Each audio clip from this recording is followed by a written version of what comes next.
Hey everybody, it's Mike Power here, founder of the DJ Disclosure, and in this video I want to talk about how you can overcome perfectionism when it comes to your DJ mixes.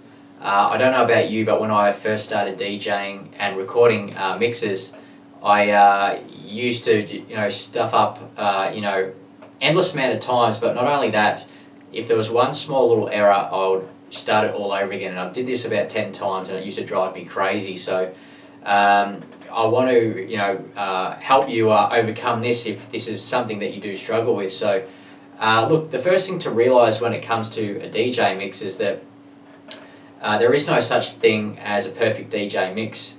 Like sure, you can record a mix in your DAW, or you can program a mix in your DAW and get the volume levels all the same level and make sure the beat mixing or beat matching's in time.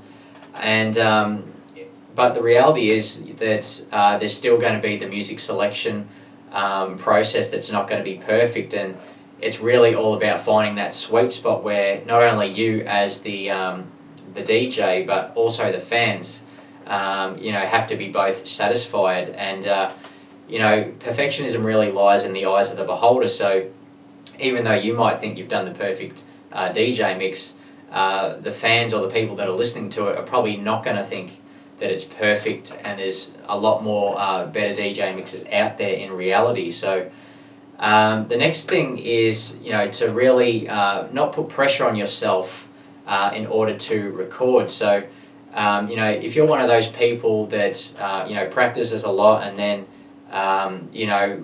when it's time to record you put yourself under a microscope, you can tend to sort of choke when it comes to recording, and I know I certainly used to do this, so this is why I'm sort of saying it.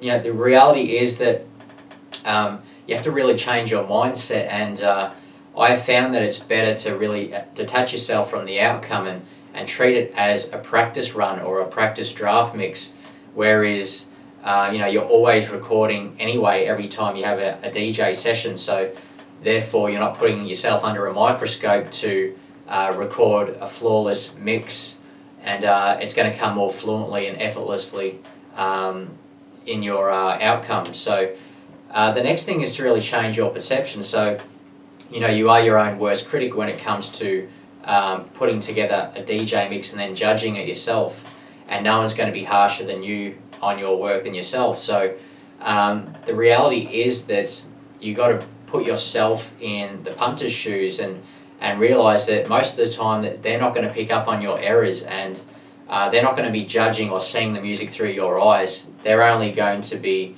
more worried about what songs that you're actually including in the mix than the actual mixing itself.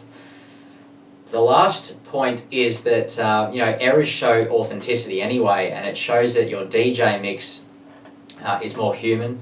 It shows that you can perform live. It shows a promoter that you have the ability to put together a DJ mix and showcase your skills.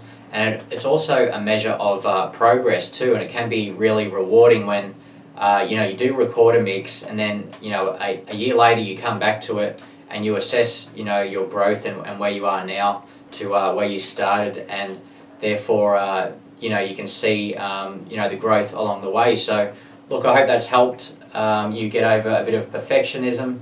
It's not the greatest trait, but I hope you've liked this video, and I look forward to seeing you in another one. Cheers.